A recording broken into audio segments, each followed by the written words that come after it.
Can you use this connector? Got it. Okay. Maybe not. Can you use that connector? No, No. I need that It's adapter alright, with he's got an the, older computer. yeah. Yeah. Terrible, all we've got. connectors. Okay, so we're in recording now, everyone. And this is the production company of Bagel U. And we're having the most glorious event of Israeli fermented vegetables. I can't say You didn't say that other word. It's fermented, and we're looking forward to it. And it's very exciting. We're going to be making lots of good stuff and we're enjoying it. And then we I have will be turning this around. I'll face I'm coming over here. we'll face a presentation. Let me put it on the speaker. Okay. So if everybody would mute so that we see the speaker. Betsy, are you muted? Because we see you eating and it looks delicious. So Put it on speaker. now we see, Yeah, I was muted. I'm muting again. okay, then we were seeing Jerry. What we're not seeing is I'm going to pin Just me. make yourself spotlight. There, Yeah, I no, pinned me. Gotta get something out. So, all right. pinning only works for your own screen. The host has to spotlight you to be spotlight for everybody. All right, I just pinned me, so I'm who's up. So if Yeah, I have you spotlighted. What? I have you in the big screen. Yeah. All right, so if at any point people have trouble hearing me, let me know and we'll punt and do what we can. So, so as many of you know, I got involved with fermentation with sourdough bread, but actually I got involved with this before that. My sister was married to an Israeli, she's widowed now, and she was always making these fermented vegetables that she learned how to do from her mother-in-law. And I loved them, so I started making them. And I'll get into why they're fermented and not pickled in a minute. But I also was involved with some workshops with this man, Sandor Elixir Katz. Alex Katz. So I had this book, Wild Fermentation, which I bought a long time ago, probably because I liked the cover. And then a friend of mine who lived near Burlington, Vermont, told me that he was coming to Shelburne, Vermont to do a workshop, which the two of us signed up for. This was while I was still in New Hampshire. So I went to the workshop and then I bought his new book, The Art of Fermentation. So I learned a lot about the science of fermentation from these two books. Sandor also published another book, and this one is called Fermentation as a Metaphor. And this doesn't talk so much about the science of fermenting food, but the use of the word fermentation in other contexts, such as how the political situation is fermenting now. It's developing. So developing is a good way to think about it. And this book has incredible photographs, electron micrographs of, of the fermentation process, what's going on there.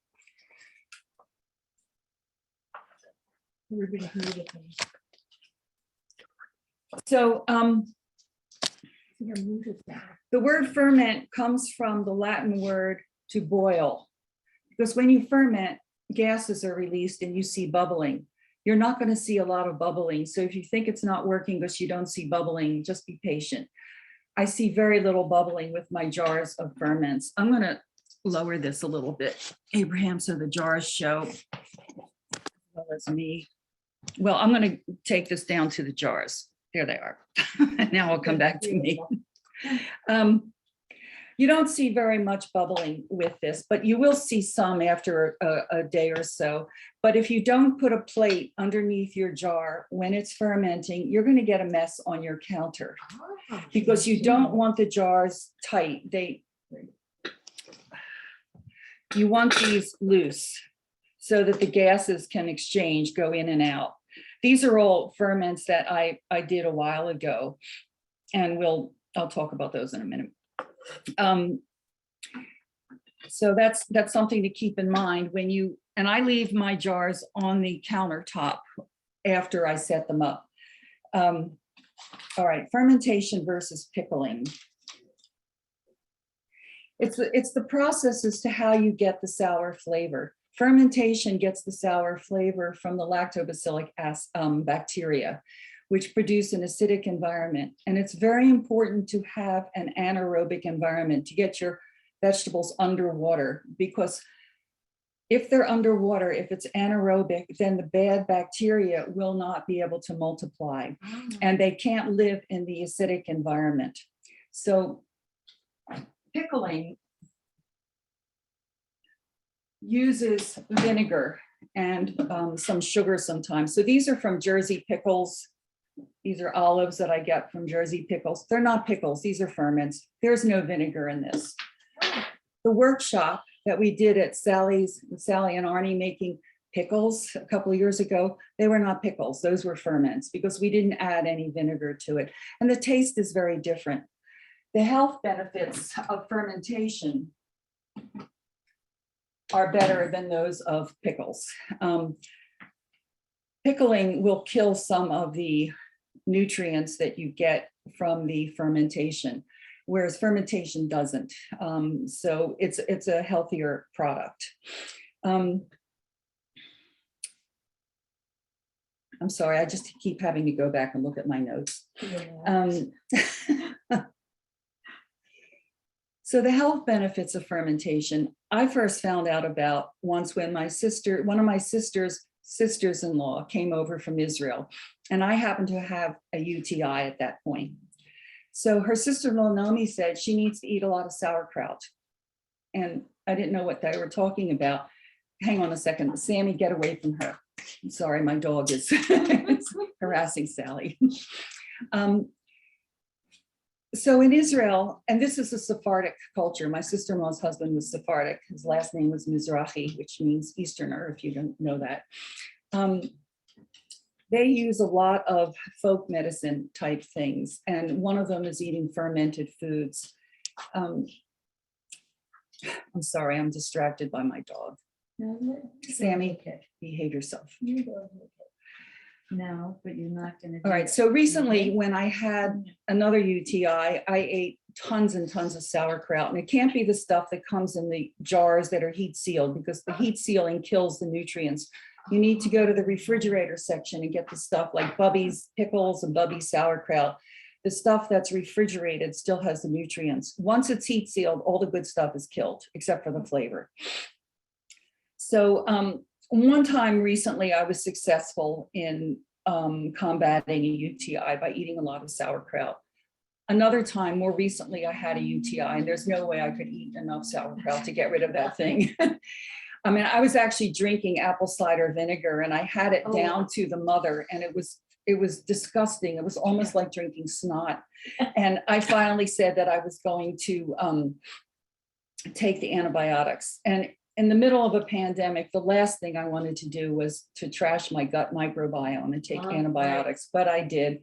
But I also had a lot of yogurt and kimchi and kefir and my own vegetables to try to get my gut microbiome going back again. So you hear a lot about probiotics and prebiotics. The probiotics are the bacteria. The prebiotics are the things that you need to feed the bacteria. So that's fiber, vegetables, fruit. But the probiotics are the bacteria themselves. I don't know if any of you are familiar with Michael Pollan, who is a foodie. He writes a lot about plants and food. He has a series on Netflix. It was on a few years ago, but you can still get it, called Cooked, C-O-O-K-E-D.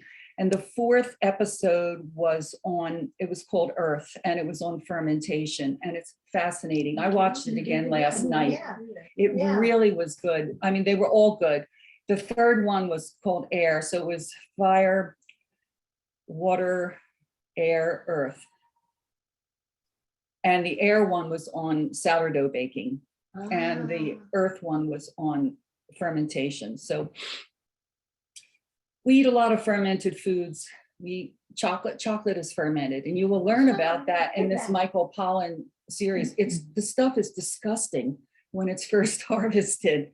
The pods are broken open. It's got this terrible slimy crap in it. But it turns into the chocolate that we love and are addicted to in this country. So, and we all know that wine and vinegar are fermented and so on and so forth. All right, so now, if you're worried about leaving stuff out on the counter, that it's going to go bad, you have to remember that with fermentation, you have to learn to know the difference between rot and fermentation.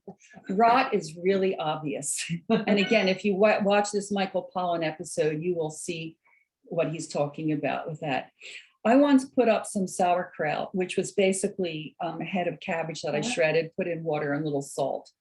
And by the way, you don't need salt for fermentation. That's for flavor. Salt actually slows down the process. Oh, neither did I until last night. What you need for fermentation is an anaerobic condition and the bacteria, but you don't need salt. I know that salt slows it down from my sourdough baking experience, because you don't add the salt right away, that you add the salt on the second or third step. Yeah, because it slows down the process. I lost track of where I was. What was I talking We didn't about? need the salt because it slows down the process. Yeah, I know, of but there was something else. It doesn't matter. I'll get back to it Okay. at some point. All right, so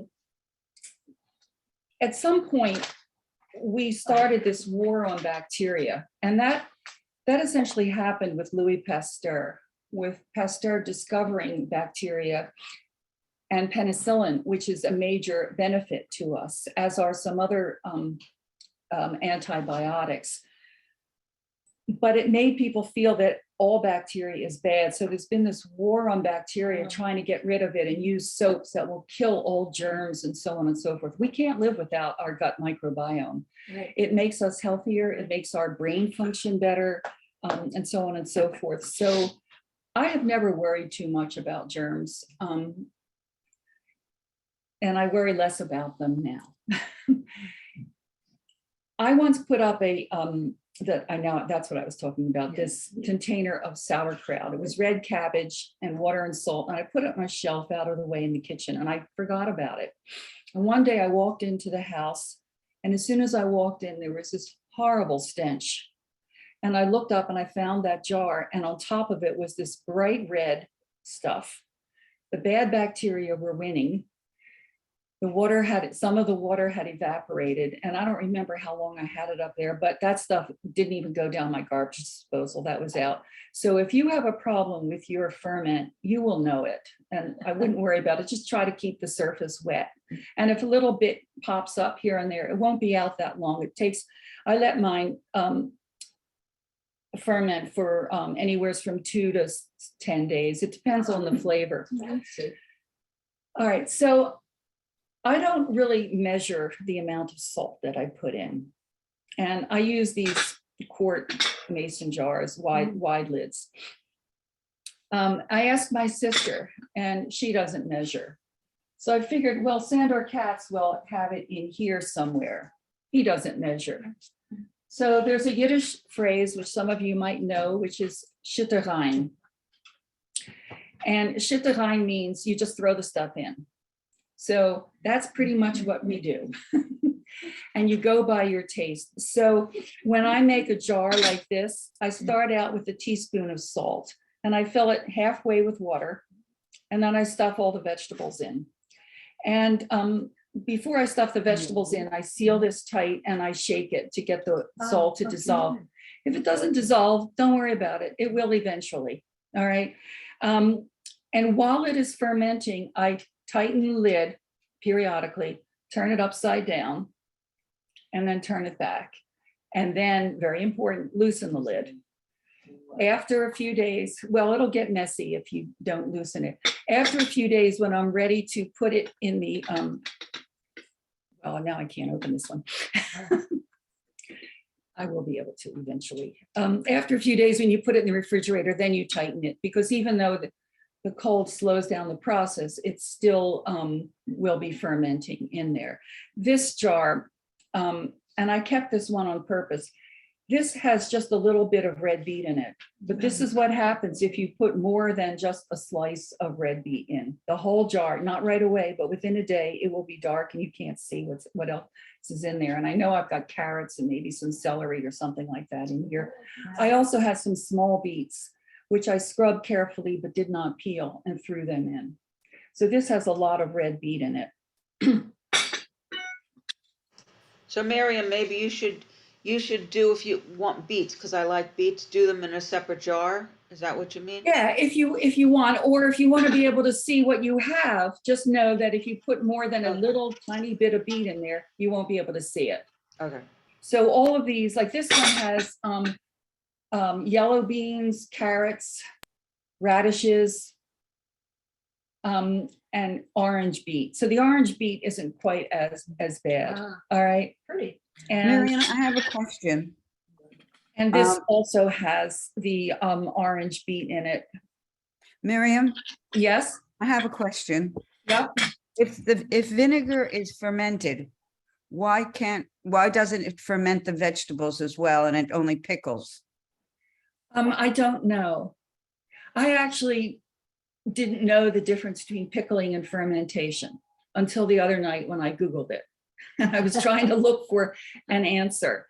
I know things taste differently if you use vinegar. It's a different flavor. You can still ferment them. This jar here, this last one, this one looks cloudy. My sister, out of the blue, when I was talking to her about this to make sure I got it right before this event, she said, "Oh no, you add vinegar and sugar." And I said, "What are you talking about? I've been doing this for years, just the way you told me, and you don't add anything but salt." And she was going on and on about this. And it turns out this is a different process. So is it not fermented now because it has is. vinegar? Well, I fermented it. I didn't put very much vinegar in it because I asked her how much, and she said to me, "Shitterrein." So I didn't know what to do, but I wanted to try it. She said you need, and it has some oil in it. Oh. And you need the oil, she said, because it has curry, and you won't get the curry flavor to release unless you have the oil. I'm not sure I believe her, but Is there cauliflower in there? yeah, there's cauliflower in here. So what I did, because she was coming here for Erev Rosh Hashanah, I put up a jar to have her taste it. And I put in, shitterrein of vinegar, a tiny bit of sugar, because I don't like to use sugar very much, and a little bit of, I made a slurry of oil and some curry powder, made a paste and put that in. The oil makes it messy. But, she says that it sticks to the vegetables when you do that. So when she was here for Erev Rosh Hashanah, I had her taste it and she said, "Oh, they're delicious." So who knows? And I left these out on the counter for a few days. So I'm assuming that they did ferment some. So we're going to taste these today. But at this point, yes, Abraham. I have a question. Yeah. I'm looking at these jars and I am assuming that the bread is what kickstarts the fermentation. Yes. I'm looking to see if I see evidence of bread and what No. happens. The Does it bread, disappear? I take the bread out. Oh, So when you're ready to seal it up and put it in the refrigerator, you take the bread out.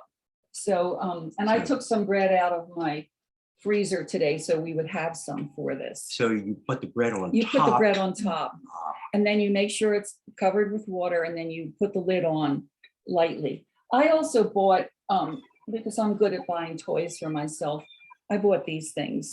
ah. They're glass discs that fit perfectly in these things. So it helps to keep the vegetables down. It really isn't necessary. The bread will do it. And if you don't have bread, you don't need the bread either. So I wouldn't worry about it too much. So at this point, I have a question. I just would, what? So I have a question. Before you start, can you also list the ingredients of what we would need to have, if anything? Yeah. Okay. thanks. Yeah, I'm going to go over that now. So first of all, I want to pick up the computer and show what I Yes. have on the Let me table. disconnect the power. Okay, Okay, we do this. And I can, all right. got that?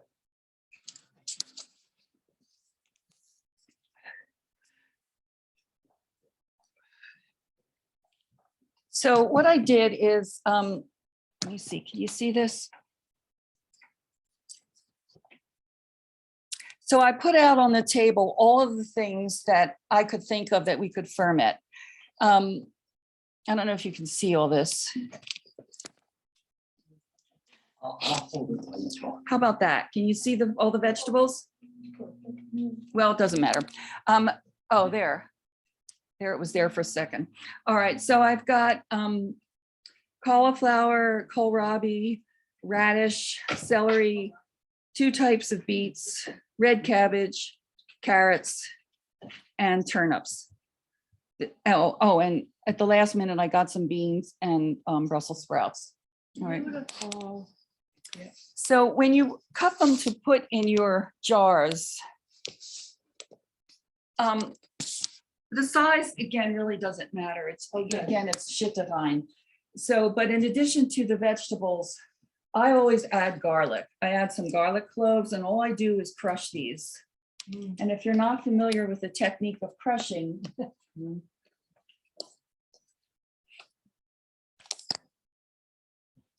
Abraham, can you hold that up? Sure. Let me see if I can- There we go. There we go. All right, and then I just take off the paper part. All right, so I put a few of those in. I like to eat the garlic because, again, garlic is really healthy for you, and it's not as strong once it's fermented. All right, garlic, bay leaves are suggested to keep things crisp. All right, so you can also use grape leaves if you have them, but bay leaves are easier to find than grape leaves. So, you know, again, none of these things are necessary, and if you don't have them, you can add it later. If you find that your liquid isn't salty enough, you can add some more salt. It doesn't have to happen on the first day. You can add it later. If it's too salty, you spill some of the brine out and add water. This is a very forgiving technique, I have to tell you. All you really need is the bacteria, and you don't have to hunt long and hard to get that. So I have Yeah. a question. Yep. There's a timeline I'm imagining to between the time you make it and the time it's no longer edible. So Abraham is asking about the timeline of when you make it and when it's no longer edible. I think I may have hit that with this. I Because, mean, is it a month? oh, it's months Months, okay. in the refrigerator. In the refrigerator. Yeah, okay. once you find that the flavor is the way you like it, put it in the refrigerator. And this is still edible. I've been eating it because I have a hard time throwing anything out. But I don't like it that much anymore. So let me see so here I've got a whole beet, piece of celery. The celery is a little mushy, but it tastes fine. Could you add vinegar at this point to keep it lasting longer? The taste is good. Okay. I mean, the taste is fine. If you want to taste it, you can. Let me just eat this.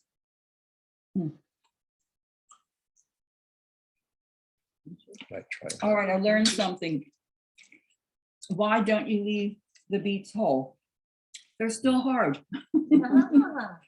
So this thing is absolutely not rotted. Again, it was an experiment.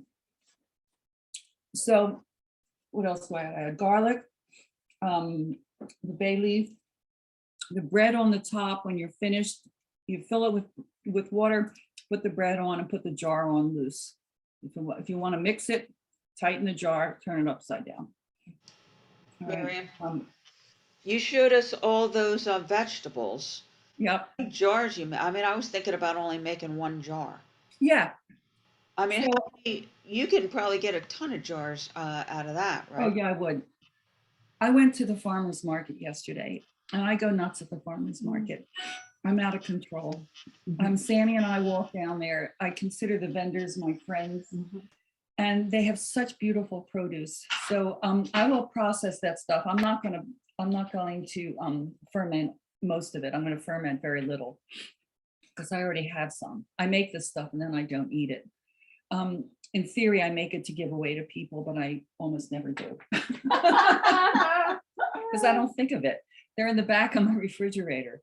So, I mean, I'll make a cauliflower carrot soup. I'll take the beet greens and I will wash and blanch those and freeze them. The Brussels sprouts and green beans I'll probably eat. So, so at this point, I invite you to, if you can keep asking questions, but I invite you to cut your vegetables. Let me just, or if they're already cut. Oh, let me talk about salt. I didn't talk about salt. Let me try this one. Miriam? Yeah, Question. yeah. If I'm not mistaken, I'm all of sorry, the things- what? if I'm not mistaken, all of the ingredients you showed us are optional. Correct. So what makes the fermentation? Bacteria. And how do we do that? How do you do that? I mean, how does that happen? If what is it in the recipe that makes that happen? It's the bacteria is all around us. It's in the air. It's on the vegetables. You can wash those vegetables. They're full of bacteria anyway. So it's just water? Just fill the jar with, all right. I Yeah. don't, I I'm would, not, let I don't me- know. All right, so I salt. must have missed something important. No, it's just, if you watch that Michael Pollan episode, he describes fermentation as magic. Because and think about the fact that this has been going on for thousands of years. I mean, if we couldn't preserve food, people would have died out. We need food, and we didn't refrigerate it thousands of years ago. So it was either dried, salted. If you were in a frozen area, you had the refrigeration. But most people use ferments, and it was discovered probably by accident. One of the earliest ferments to be discovered, and the one that is most widely used, is alcohol. And that was probably discovered by potatoes or rotten fruit. So it just happens naturally, and people saw this happening, and then they started preserving their food. It was easy to see when the food crossed the line from fermentation to rot. So I've been using vinegar for a long time. So I've been actually pickling for a long Yeah. time. Well, And it that depends- doesn't serve the same purpose Well, but in In terms of theory- the biome, our gut biome. it's from what I've read on Google, and again, we can all take that with a grain of salt. Fermentation is healthier. Not that pickling isn't healthy. No, but no, no, I pickling- understand. I Yeah. understand. Yeah, Pickling okay. does kill some of the nutrients supposedly. So okay. it depends on what flavor you like. You know, I like the flavor of apple cider vinegar and balsamic vinegar. And in fact, my brisket this year, I put some balsamic vinegar in. So, Miriam, excuse me, is there any spice that we shouldn't put in to flavor? Is there anything that would stop the bacteria? not that I know of. Okay. Some of the spices, as my sister pointed out, may need oil in order to release them, like curry. And I guess I've learned that from some cooking classes I took from Kripalu this summer, or actually it's during the pandemic, that how to release some flavors from certain spices, that you need oil for that. So, I mean, I've put lemon slices in and that for flavor, but then I've eaten the lemon slices. I mean, I can't think of anything I didn't put in. So Miriam, do you put onions in? Can you put onion in? I have never put onion in. I noticed that there weren't any. No. I never put onion in. I once tried potato. It doesn't work. It gets mushy. I mean, it ferments, but it was mushy. It didn't do it. And I wouldn't use eggplant. I have an eggplant now from my garden, and I wouldn't ferment that. I think it would just be mushy. Yeah. But in terms of spices, you could put dill in. When we were at Sally's, we put in fresh dill. So you could put it, Dill what? flour. Yeah. Yeah, Oh, but or dill seed. There's just about anything that you want, you could put in. So in terms of salt, if you were going to measure out your salt, it's important that you use weight instead of volume, because salt comes in different sizes. So there's kosher salt that's flakes. I always use sea salt, and I get these giant jugs at Costco. And it's because it has extra little nutrients in there, trace minerals in the sea salt. But they have, all of these materials that are packaged like this have what's called a packing fraction. So there's a different volume, a different mass in the volume, depending on what the shape of the particles are. Is that good? The Himalayan pink salt? Yeah, that's great. That's Is it fine. good? Okay. You don't even have to grind it up because eventually it will dissolve, but it's better. if you I'm grind it. chopping, so just so you know, I'm still here. Okay, it's all right. Chopping my vegetables. All right, very good, Betsy. All right, so I can't think of anything that you wouldn't use. So I tried to pay attention to what I was one other story before I start doing this. In 1970, my sister's mother-in-law came over from Israel for the birth of her grandson, my nephew Jonathan. And I was one of the privileged people to pick her up at the airport. And this woman was a 5'5" little Arab type woman, Mizrahi from Jerusalem. They lived right near the Jerusalem Shoe. And we saw her waddling off the plane carrying these big, heavy sacks. And she had brought over her fermented vegetables and olives. And she was trying to get through customs with that. And we saw her fighting with the customs guy. I was standing up there, but with the, that glass enclosure looking down, watching her fighting with the customs guy. And she was illiterate, very smart, but she couldn't read or write, but she knew enough to use Arabic instead of Hebrew, because it was less likely that those guys would have understood Arabic. Anyway, she carried that stuff. She fought and fought and fought with these guys. And the next thing we know, we just see them say, and off she went. And we saw her waddling through the airport carrying this stuff. It was hysterical. All right. So I tried to pay attention to how much salt I used. Doesn't mean I stuck to it. So I start out with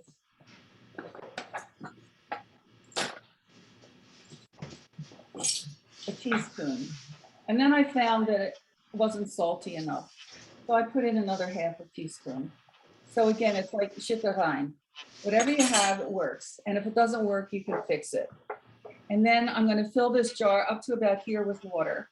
It would have been good if I had prepped my vegetables, but I didn't. You want some of mine? No, it's all right. I have other stuff I can use. How much with water? I didn't see that. Halfway up. Sure, the jar. halfway up the down halfway up. Okay. Why only halfway? Why? Because I'm going to put vegetables in there. Oh, so then it's going to, Yeah. I get it So, now. I put the vegetables in first. Should I take them out? no, you can do that. Whatever works, Betsy. It's just that, and now I'm putting in my garlic clove, Oh, wow. a bay leaf, Oh, wow. and then I'm going to put the lid on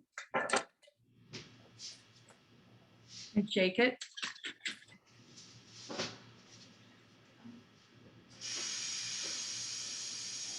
And I think what I'm going to do with this particular jar, since I didn't prepare things fully, I'm coming right back.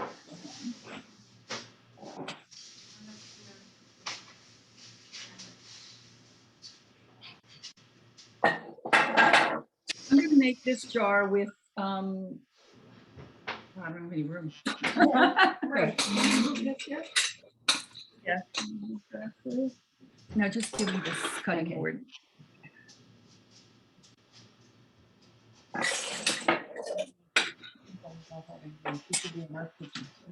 I mean, I washed everything. I'm going to make this one with Brussels sprouts because I've never used Brussels sprouts before.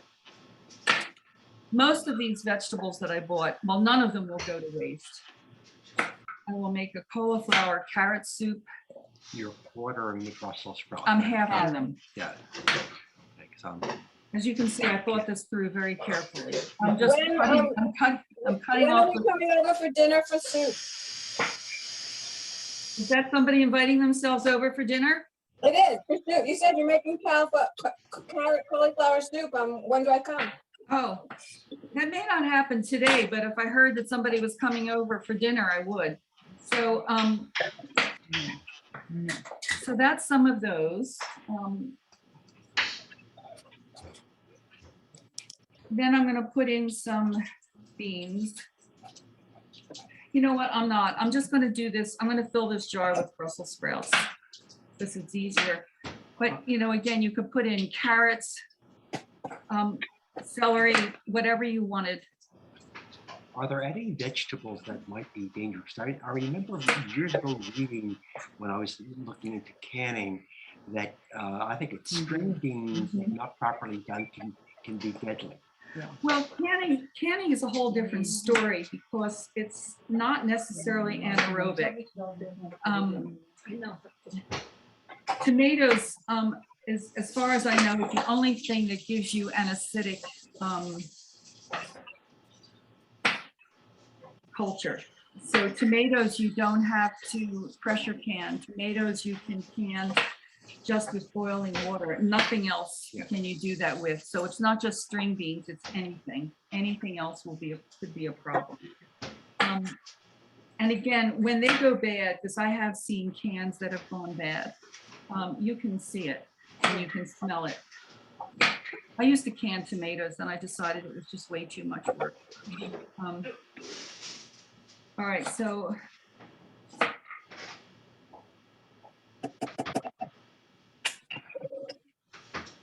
Can you just take a cutting board? Yeah. All right, so I'm gonna stop at that point, although I could fill that a little bit more. Primarily Brussels sprouts. This is all Brussels sprouts. Oh, I'm just trying to make it easier since I didn't really prepare. I would have put beans in, but they were harder to fit in because I like to put them in lengthwise. And you can see that here and lengthwise. By the way, regular old radishes can go in too. All right, so I'm now going to take a piece of my bread.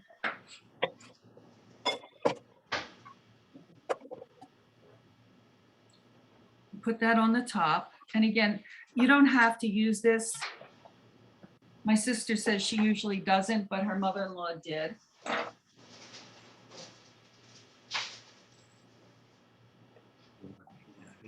You put the bread in before the rest of the water. Yeah, but you could do it either way. And there it is. Put the lid on. And I keep it loose. And this is a jar of soon to be fermented Brussels sprouts. Whoops, I'm holding it up. When you say soon to be Fermented, when now do they're just sitting. you- 2 days, 3 days? Well, I will taste them after 2 days, Okay. but I'll give them a week before I would think that they were done. But again, you know, it's up to you what the flavor is that you want. So Sally and Sharon, I invite you. You want some salt? Now, when you do green beans, you, I just cut the ends off. yeah. Okay. That's why you how much- want to do everything perfect. Well, as water do you put in? Sally, you're divine. That's perfect.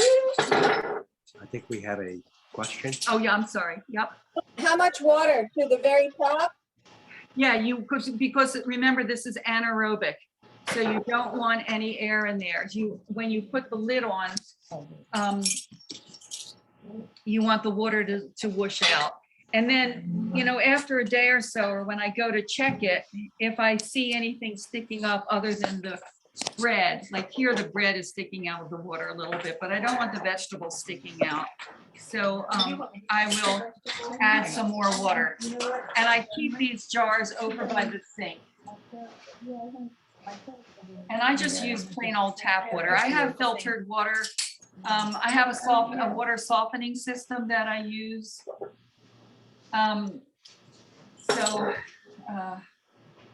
Sharon even brought some. Miriam, Yes, I just want to say that if you, I've done this in the past with. I'm sorry, let's say that again. I just want to say, I've done this in the past with pickles, that if you put up a jar that's really primarily white, like turnips and cauliflower, and you want to add a little color, I just put a very small piece of beet, Yeah. just a small piece of beet in it, Yeah. and it makes everything pink, just like it gives Yep. it a hue to it, so it gets, a little bit prettier, especially if you're having company and you're serving it. Right, Okay, that's- because I thank have you. a lot of white stuff. That is exactly what my sister does, but silly me, I added a lot of red beet, and this is what I got. So You fermented beets as well, so that would Yeah, definitely. do it. yeah, No, so this they're is- in there. this And is all I these have beets- one container of just beets and carrots.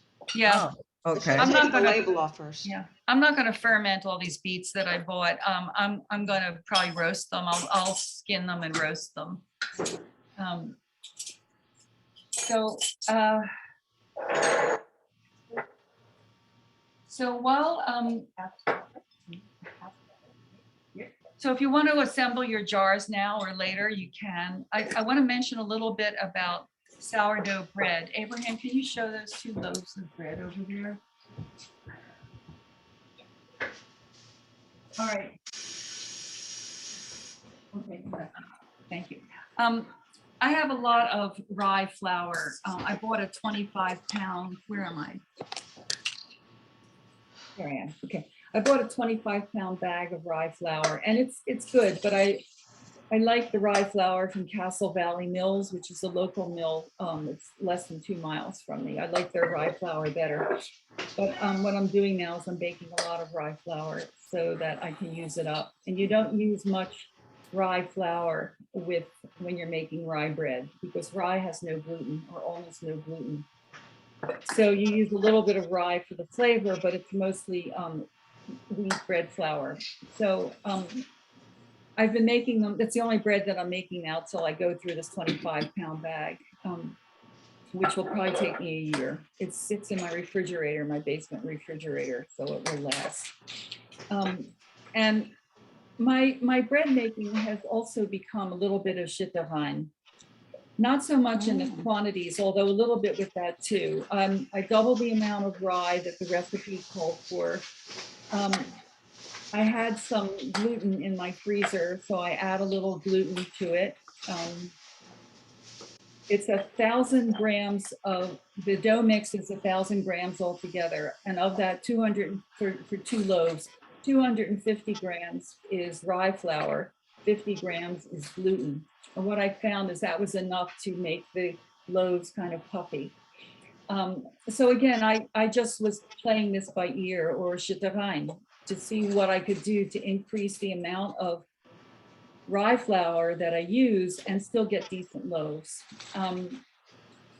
So yesterday, or the dough was ready to be baked yesterday, Saturday, and I didn't want to bake both loaves yesterday. I wanted to bake one today. So there's a Facebook group called Perfect Sourdough, and I posted a question. I said, have any of you left the dough in the refrigerator for the cold retard for more than the prescribed 12 hours? And boy, I got lots of answers. People have left it in the refrigerator for as long as 7 days. So they said that you don't get as much oven spring. The flavor is definitely increases. So what I did is this person? No, that's a yellow bean. Sorry. I left one in for an extra 24 hours and the oven spring looks identical with the 2. And I think while Sally and Sharon are busy assembling their jars, I'm going to get into those loaves because I want to do a taste test to see if in fact I can taste the difference between those 2. And I need to start eating more of my ferments because I keep collecting them because I overbuy at the farmer's market and then I don't eat the stuff until I get a UTI. So I need to start eating it so I don't get the UTIs. Show these jars being assembled now. That's it. So again, so Miriam, I have a question. So if you can just, Can you hold up the jar? and then I don't tighten it, I leave it a little loose? Okay. Is that another question? Yes, ma'am. What was it? So you don't tighten the jar now, you leave it loose? Yes. You can try to tighten it, but if you do, it will generate the gas anyway and will seep out the sides. I don't think you will generate enough gas to make it explode, although I have done something similar to that in my refrigerator, a basement refrigerator in New Hampshire. I totally forgot about some stuff that I had down there, and it was actually some milk that rotted and it blew out. So it can get pretty messy. And then you just add water if you need as it goes. Yeah, you just add, yeah, if you find that any of the vegetables are peaking up, add some water. And you can stick your finger in and taste it to see if it tastes too salty to you. And if it's too salty, spill some out. And if it's not salty enough, add some more and just turn it upside down. But remember to tighten the jar before you do that. Keep it in the dish. When you put it in the refrigerator, oh Sally, that looks so pretty. Look at all those. Oh, colors. wow, look at how pretty hers is. How much salt did you say? Just to taste? Ooh. No, a teaspoon. I put in like, I start with a teaspoon and a half. Okay. Sally, get some more vegetables in there. Yeah, I'm going to. Okay, all right, Wait, I'm sorry. stealing them from my friend here. Do you want some Brussels I sprouts? think I would. You can try those. And you can take anything off the table. Oh, we do have some turnips, okay. All right, so this is my new one. I'm going to cut each of these in half and see if they look different from each other. So is it a problem? One other question. Is it a problem if the jar is in the sun? I'm sorry, what? Is it a problem if the jar is in the sun? I don't think so. I mean, heat will augment fermentation. So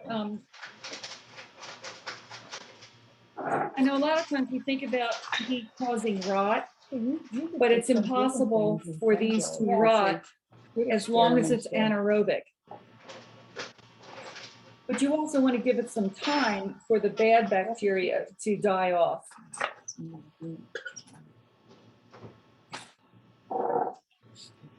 Well, that one looks pretty good. This is the one that had the extra 24 hours.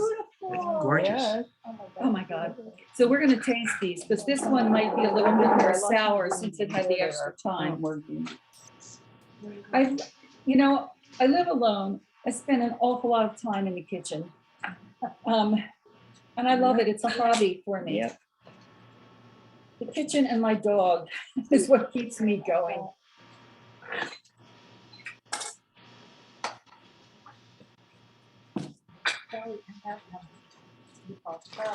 I have yours. So I think that the one that had the extra 24 hours has a better crumb. That means, although they both look the same in that image, this is the extra 24 hours. And this is the one that was done according to the prescribed rules. Has more air pockets though. This one? Yeah. Yeah. Who knows?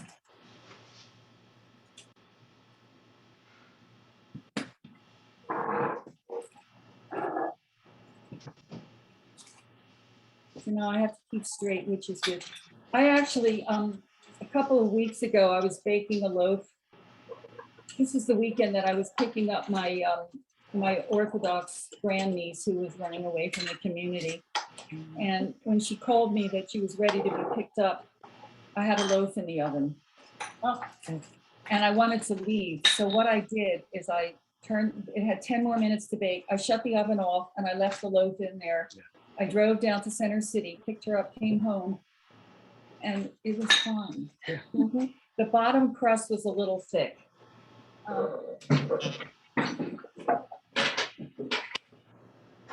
And again, as I do this more, I'm becoming more comfortable with it. With sourdough, the one thing that you really need is, it's the same as with fermentation, where you need the bacteria. With sourdough, the one thing that's crucial is to have the Interesting device. what do you call it? The hand slicer. The active culture. Yeah, and that's the other thing. I couldn't do that. Wow. I'm really impressed. I've never seen it Wow, before. very cool. Okay, Okay, do I have enough Okay, veggies? here. This is. I'll put some more on top. Let's see. Yeah. You can, that's okay, but I would, just put some flat ones up there. So we're gonna do our taste test, and this is the stuff that had the extra day.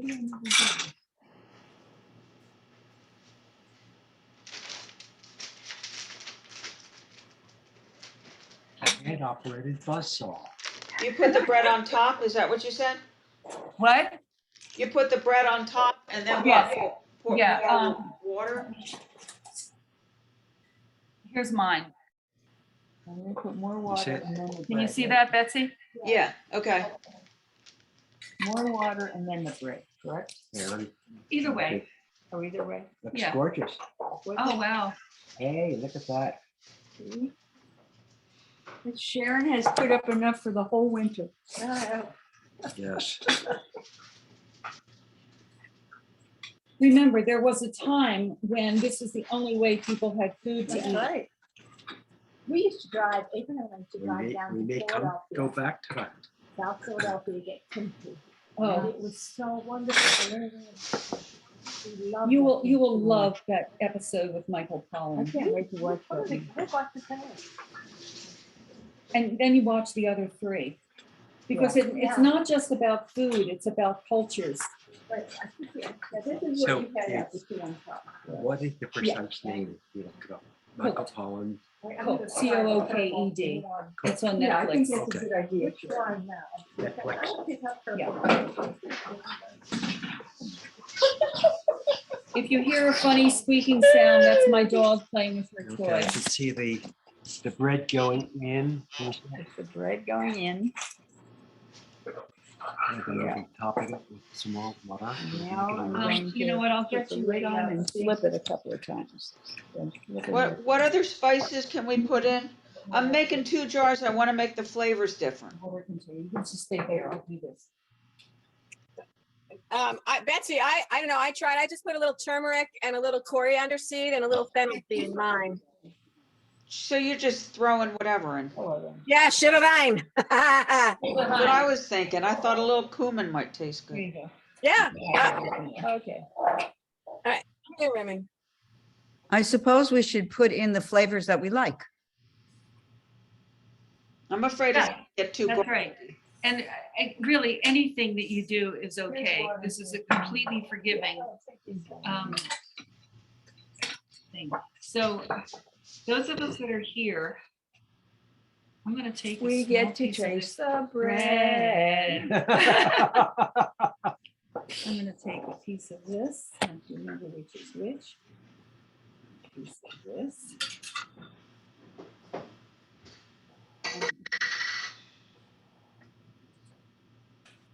It's a little crowded up here. Hey. Did you get garlic, by the way? I bought garlic on it. Okay.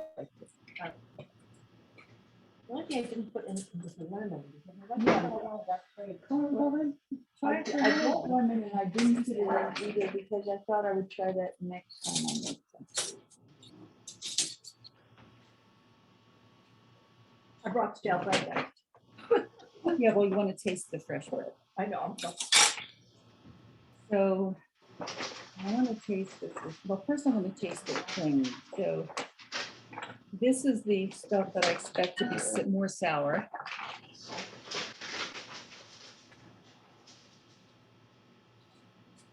Good.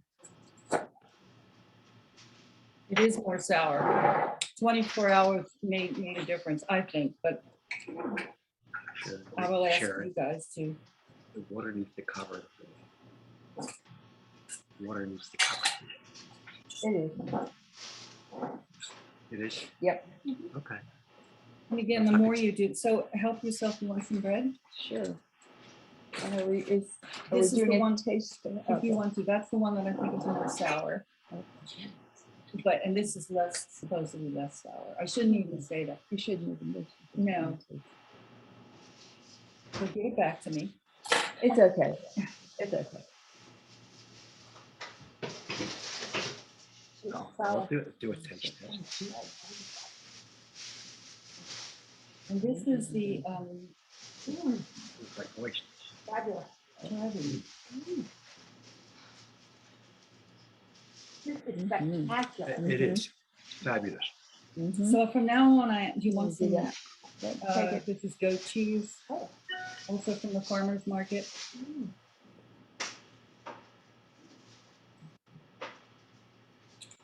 And butter from the refrigerator. Oh. This is secret salvage for $1 million. Goat cheese. Well, I am, from now on, I'm going to be leaving my bread in for its cold retard for longer. So when I first started baking sourdough, I was crazy about staying to the schedule. I had timers going. I put things on a blackboard in my kitchen. And now it's like, oh my God, I want to go take Sammy to the dog park. I throw the stuff together and I come back in a couple of hours. And when I should have been doing a stretch and fold every 30 minutes. And it always comes out. I don't worry about my hydration quantities. I do measure pretty carefully, but if I change it a little bit, I don't freak out. So anyway, folks, that's what I have to offer for this. I would love to hear how your vegetables come out. Give them a few days. And let me know. But I think we're okay. All right. So what's the optimum? That a minimum of 2 days, but a week is good? I would say, 2 days minimum and maybe a week, but keep tasting them. And every time you taste something, you need to fill up with some more water. But once it goes in the refrigerator, you tighten the jar and put it in the fridge. And I think that covers all of my list. I have down here 3 days to 2 weeks, but anyway, and I hope you watch that show, that Michael Pollan show. Okay. Episode I 4. like the blue salad. I got one. Yes, Did looking you taste the good. difference? Mm-hmm. Yeah. Any last questions? Yeah. Any last questions, folks? We are all that much richer for all of the knowledge and enthusiasm that Miriam brings to us. Well, We thank thank you. you so much. Thank you. Oh, I have one more question. What? Yep. Okay, so I put everything in up to the top. You put the water. Right? And then what about the bread? What do you do with the bread? You When- put the bread on top and then you Yeah. fill it with water Right. and then seal it. When you're ready to put it in the refrigerator, when it's finished with the ferment, as far as you're concerned, take the bread out and throw it away. And sometimes you end up with some breadcrumbs and It's gonna be all mushy, right? But Yeah. it doesn't matter. so you take out what you can, because that basically just, it serves as food. It's all the sugars that are in the flour. It serves as food for the bacteria. And remember, that's the important thing. You need the bacteria. So what's it supposed to taste like? How do you know when it's done? When you like it. Well, When you like? can I give you a piece of mine? No, I'm sorry, Betsy. Just when are you going to Torah study this week? Yeah. I'll bring some with. Bring some Okay. because we're eating. I'll bring some with. Okay. And I have one other question. When are you making the soup for me? I don't know. It's probably going to be soon because I want to use up that cauliflower. But it goes in the freezer. When do you want to come over? When are you free? I don't know. I have to ask my wife. Well, ask your wife, because if you really wanted to come over tonight, I would make it right away. What kind of soup are we having? It's cauliflower and carrot. Cauliflower? Maybe not. Cauliflower, carrot, and ginger. I have some ginger in the freezer. Let me show you something else from my freezer.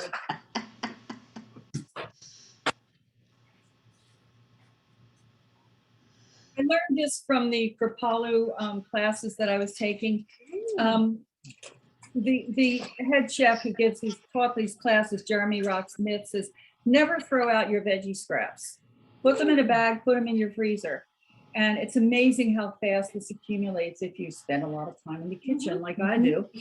And then I make veggie broth with it. I don't Really? usually have onion scraps in here because of the Wow. skin, although I could, but I don't wash that skin. So anyway, so I'll throw an onion in, and then I have this huge vat of vegetable broth with no salt in it. Wow. This is why I love retirement.